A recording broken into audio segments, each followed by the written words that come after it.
આજે તો સવારમાં સુટકેસ લઈને બહાર નીકળી ગયા હતા, કારણ કે આજે આપણો હતો મુંબઈમાં છેલ્લો દિવસ.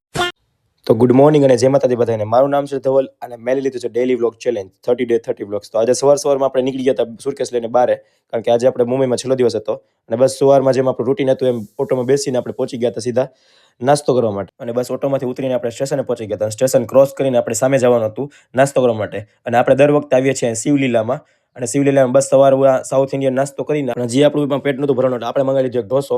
અને ઢોસો ખાઈને આપણે નીકળી ગયા સીધા એક્ઝિબિશન તરફ જવા માટે. પણ એ પહેલા થોડુંક આપણે બસ ત્યાંથી કામ પતાવીને આપણે નીકળી ગયા આપણે એક્ઝિબિશન તરફ જવા માટે. પણ એ પહેલા આપણે ઠપકારી લીધો ફ્રૂટ સલાડનો ગ્લાસ, કારણ કે આપણને લાગી હતી ભૂખ, એટલે આપણે પી લીધો ફ્રૂટ સલાડ. બસ એટલી જ વારમાં આપણે પહોંચી ગયા એક્ઝિબિશન સેન્ટર. અને પછી ત્યાં જઈને આપણે પાછો કરી લીધો નાસ્તો, કારણ કે આપણે તો શું કરવાનું હોય, ખાવા પીવાનું મજા કરવાની હોય મુંબઈ.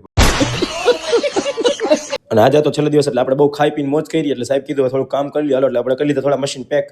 અને બસ આજે પેકિંગ કરાવીને નીકળવાનું હતું આપણે રેલવે સ્ટેશન તરફ જવા માટે, કારણ કે આજે આપણો છેલ્લો દિવસ હતો. અને એક મશીન પેક કર્યું સાહેબ કે હજી એક મશીન પેક કરી દે હાલ ફટાફટ. એટલે આપણે કરી લીધું બીજું મશીન પેક.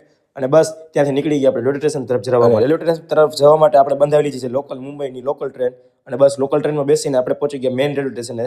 અને ત્યાં પહોંચીને પાછું આપણે જમી લીધું આપણે, કારણ કે કામ ઘણું બધું કર્યું હતું એટલે જમવાનું તો જોઈએ આપણે. અને બસ સવાર પડી અને પહોંચી ગયા રાજકોટમાં. તો મળીએ છીએ હવે નેક્સ્ટ વ્લોગમાં. Follow for more.